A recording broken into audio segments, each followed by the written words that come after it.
2025년 AI의 세계에 정말 이상하면서도 엄청난 일들이 벌어졌습니다. 저명한 연구원 안드레이 카파시의 분석을 바탕으로 모든 걸 바꿔놓은 6가지 큰 변화들을 살펴볼 건데요. 왜 2025년이 AI 역사상 가장 기묘한 해로 기억될지 지금부터 그 이유를 하나씩 알려드릴게요.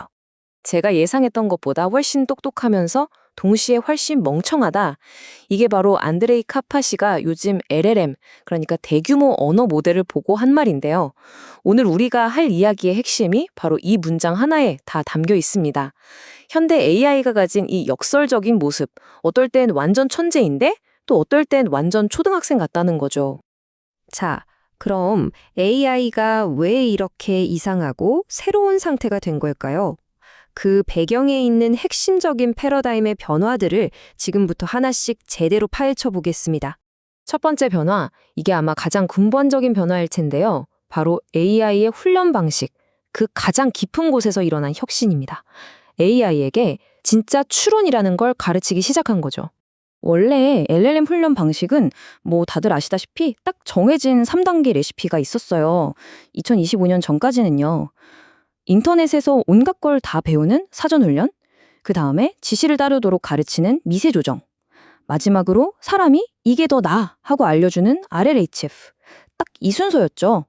그런데 여기에 완전히 새로운 단계가 하나 딱 추가된 겁니다.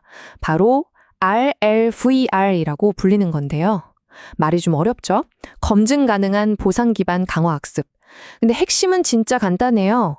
수학 문제나 코딩 퍼즐처럼 정답이 딱 떨어지는 문제들 있잖아요. 그걸 AI한테 계속 아주 오랫동안 풀게 시키는 거예요. 정답이 명확하니까 AI가 스스로를 훨씬 더 깊게 훈련시킬 수 있게 된 거죠. 자, 이렇게 훈련했더니 결과가 정말 놀라웠습니다. AI가 그냥 문제만 더 잘 풀게 된 게 아니에요. 복잡한 문제를 딱 보고 이걸 어떻게 풀어야 할지 단계별로 쪼개기 시작한 겁니다. 심지어 정답을 찾기 위해서 자기만의 새로운 전략까지 만들어내더라고요. 이게 기계가 드디어 생각이라는 걸 하는 것처럼 보이기 시작한 거죠. 이게 그냥 연구실에서만 일어난 일이 아니었어요. 2025년 초에 오픈 AI가 O3라는 모델을 딱 내놨는데 사람들이 써보자마자 바로 느낀 거죠. 뭔가 달라졌다. 정말 그 전과 후가 완전히 나뉘는 그런 변곡점이었습니다. 자, 그럼 훈련 방식이 바뀐 건 알겠는데, 그래서 이 새로운 AI는 대체 어떤 존재가 된 걸까요? 이제 그 이야기를 해보죠. 여기서 카파시가 정말 기가 막힌 비유를 하나 드는데요. 우리가 만드는 AI는 정글에서 살아남기 위해 진화한 동물 같은 게 아니라는 거예요. 오히려 특정 임무를 위해 잠깐 불러낸 유령에 가깝다는 거죠. 생각해보세요. 동물은 생존을 위해 이것저것 다 잘해야 하잖아요.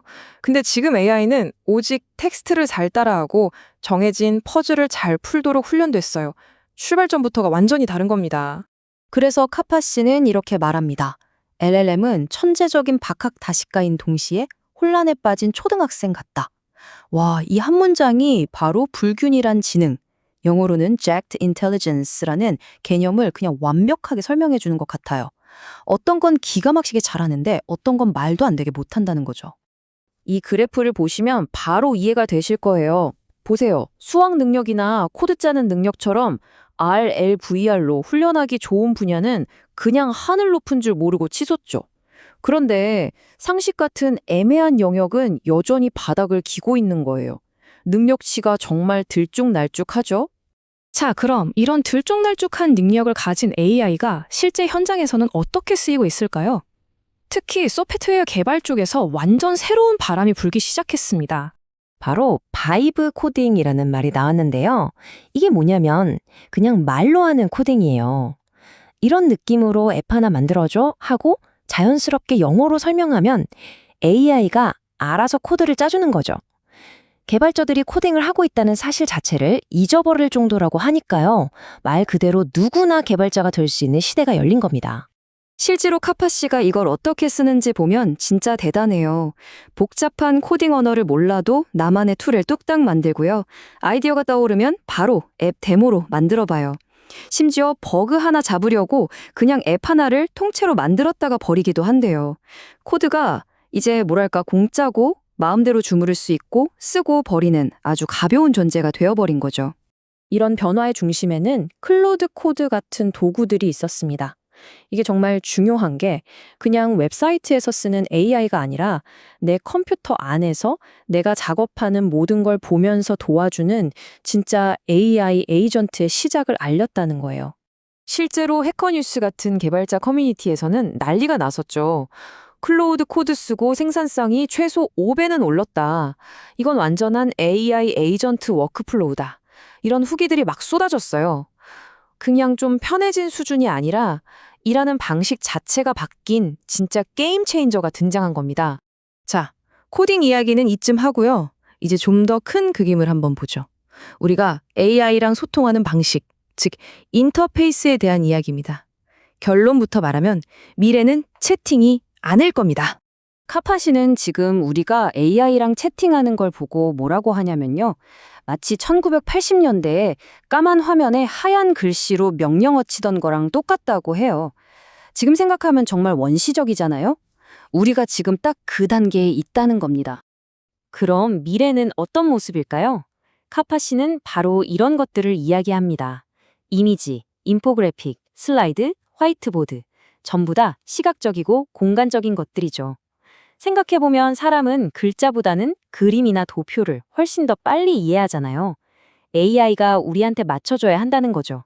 그리고 이런 미래의 맛보기를 보여준 게 바로 구글의 제미니 나노 바나나입니다. 이게 그냥 바나나 그려줘 하면 그려주는 단순한 이미지 생성기가 아니에요. 텍스트를 이해하고 이미지를 만들고 세상에 대한 지식까지 이 모든 능력이 뒤죽박죽 얽혀있는 완전히 새로운 종류의 모델인 거죠. LLM의 그래픽 인터페이스, GUI의 시작이라고 볼 수 있습니다. 자, 정리할 시간입니다. AI는 어떤 면에선 더 똑똑해졌고 어떤 면에선 더 멍청해졌죠. 그럼 다음은 뭘까요?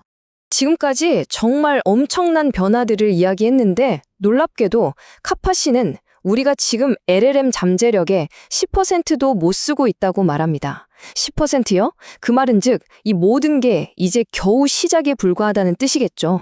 그리고 카파시는 이 하나의 질문을 우리에게 던지면서 분석을 마칩니다. 모든 시험에서 100점을 받는데도 결국 진정한 범용 인공지능, 즉 AGI에는 도달하지 못하는 상태라는 건 대체 어떤 모습일까요? 이건 정말 미래의 AI와 지능의 본질에 대해 우리 모두가 고민해봐야 할 질문인 것 같습니다.